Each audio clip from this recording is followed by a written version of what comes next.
कोल्हापूर जिल्हा परिषद आणि पंचायत समितीच्या निवडणुका पार पडल्या. निकालही लागले. आता वेध लागलेले आहे ते सभागृहाचे. सत्ता कोणाची येणार हे देखील स्पष्ट झालेलं आहे.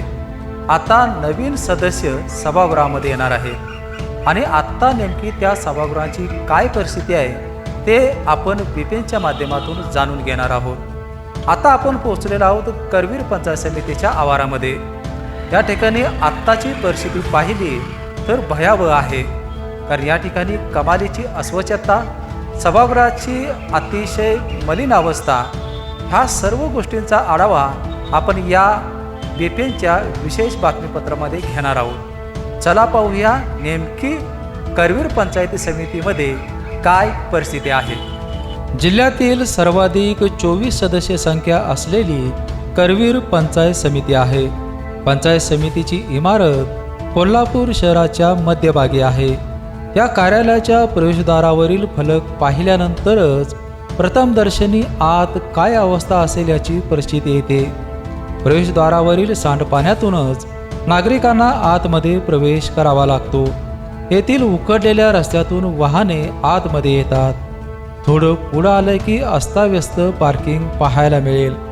शेजारी सर्किट बेंचचे कामकाज सुरू असल्याने कोर्टामध्ये आलेले पक्षकार आणि वकिलांच्या गाड्यांचे पार्किंग देखील याच आवारात होत आहे.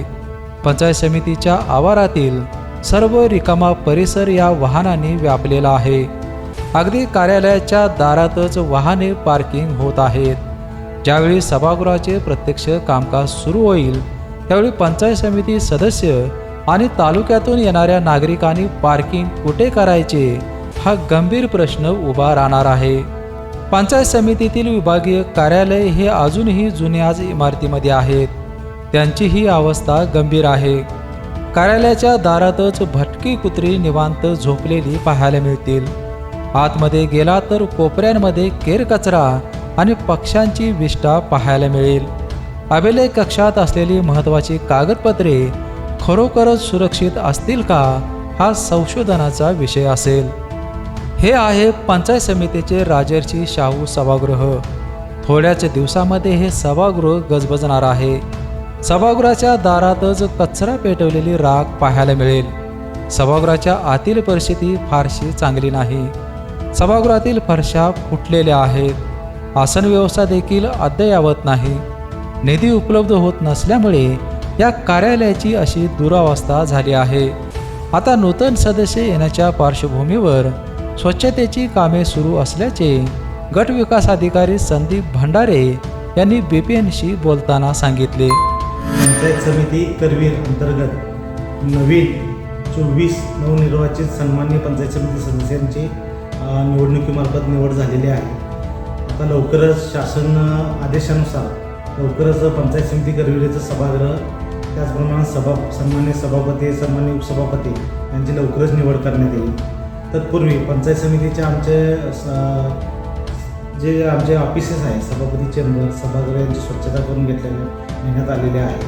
निधी उपलब्धतेनुसार सन्मान्य सभापती चेंबर यांची दुरुस्ती आणि नूतनीकरणाचे कार्यसुद्धा सुरू आहे. लवकरच ते पूर्ण होईल. सभागृह अस्तित्वात येण्यापूर्वी आम्ही स्वच्छता आणि हे आमचं नूतनीकरणाचं काम पूर्ण होईल. येत्या काहीच दिवसांमध्ये या सभागृहामध्ये करवीर तालुक्यातील करवीर पंचायत समितीसाठी निवडून आलेले सदस्य बसणार आहेत. सध्या आपण सभागृहाची परिस्थिती पाहिली असता या ठिकाणी सुशोभीकरणाचं कामकाज सुरू आहे. मात्र म्हणावं त्या पद्धतीने या ठिकाणी गती आलेली आपल्याला पाहायला मिळत नाही. नेमका सभागृह प्रत्यक्षात अस्तित्वात आल्यानंतर या सभागृहाचं रूप पालटणार का हेच पाहणं आवश्यक आहे. बीपीएनसाठी कोल्हापूरहून विजय यशपुत्र.